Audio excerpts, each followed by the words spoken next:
Hi friends, నేను మీ SSR.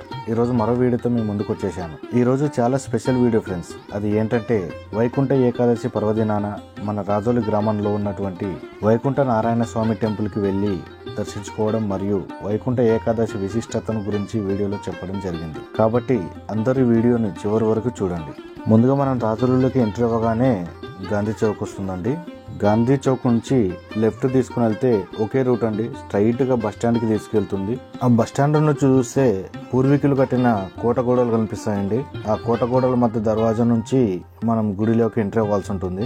నేను చెప్పిన కోట గుమ్మం ఇదే ఫ్రెండ్స్. మనము ఈ ద్వారం నుండే గుడికి వెళ్లే దారికి వెళ్తాము. ఇదే దారిలో ఒక 200 మీటర్స్ ముందుకెళ్తే మనకు అక్కడ ఆలయం కనిపిస్తుంది. అదేవిధంగా మనం గమనించినట్లయితే ఈ గుడి ప్రాంగణంలో పిల్లల కోసం బొమ్మల షాపులు, అలాగే స్వీట్ షాప్స్, లేడీస్ కోసం బ్యాంగిల్ షాప్స్ కూడా దర్శనమిస్తున్నాయి. నేను చెప్పిన కోట గుమ్మం ఇదే ఫ్రెండ్స్. ఈ గుమ్మం నుంచే మనం లోపలికి వెళ్తాం. ఇకపోతే వైకుంఠ ఏకాదశి యొక్క విశిష్టత గురించి తెలుసుకుందాం. వైకుంఠ ఏకాదశి ఈ పర్వదినాన్ని మన హైందవ ధర్మంలో పరమ పవిత్రంగా భావిస్తారు.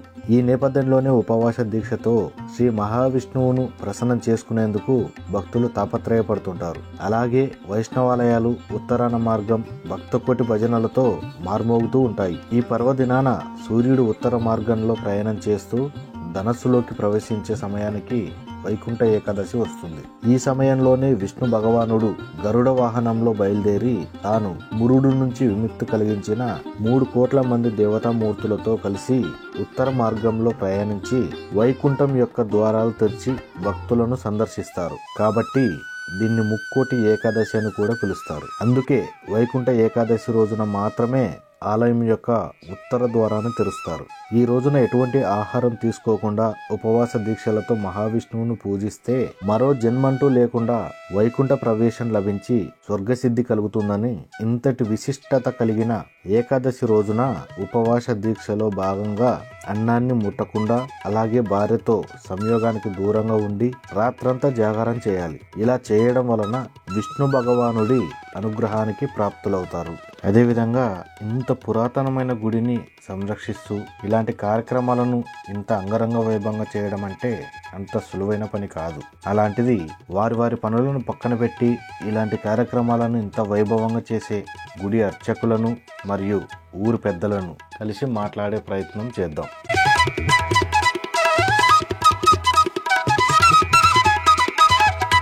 ఏడుకొండలవాడ వెంకటరమణ గోవింద, ఆపద మొక్కులవాడ అనారక్షక గోవింద గోవింద. మాది రాజోలి గ్రామం. ఇక్కడ కనబడే దేవాలయం లక్ష్మీ వైకుంఠ నారాయణ స్వామి దేవాలయం. ఇది చాలా మహిమాన్వితమైన దేవాలయం. ఎందుకంటే అతి పురాతనమైనటువంటి దేవాలయం. ఇది 11వ శతాబ్దం వెలిసినటువంటి దేవాలయం. కళ్యాణ చాళుక్యుల మహారాజులు ఈ యొక్క దేవాలయం నిర్మించారు. ఇక్కడ తుంగభద్రా నది సమీపంలో కూడా ఈ యొక్క దేవాలయం దక్షిణముఖంగా ఉంటుంది. ఎందుకంటే గజేంద్ర మోక్షం కూడా ఇక్కడ జరిగిందని చెప్పి మాకు చెప్పడం పూర్వీకులు చెప్పారు. ఎందుకంటే ముసలి బాధలో పడినటువంటి ఏనుగుని కాపాటుకు శంకు చక్ర గదాహస్త పద్మములన్నీ వదిలిపెట్టి ఆ యొక్క విష్ణుమూర్తి ఆ యొక్క ఏనుగుని కాపాటుకు వస్తాడట. అటువంటి స్థలం కూడా ఇదే. కాబట్టి చాలా మహిమానిత స్థలం కూడా ఇది.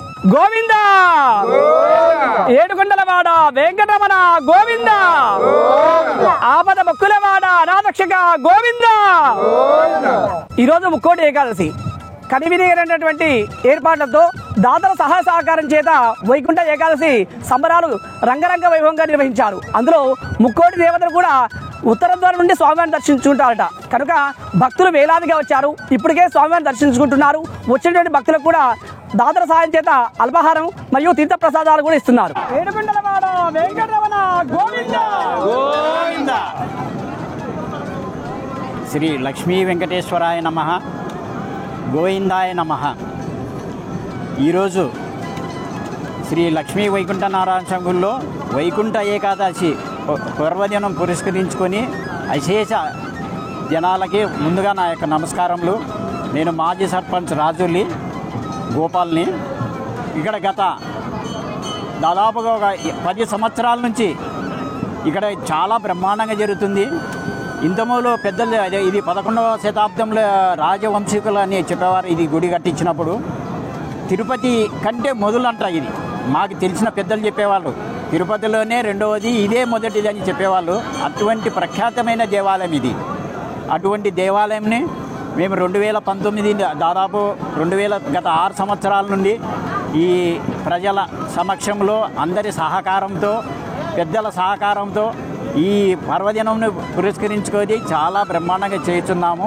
అదేవిధంగా మునుముందు కూడా ఇంకా ఈ ప్రజల సహకారంతో ఇంకా మంచిగా జరుపుకోవాలని ప్రజలను అందరినీ కోరుకుంటున్నాము. గోవిందా గోవిందా.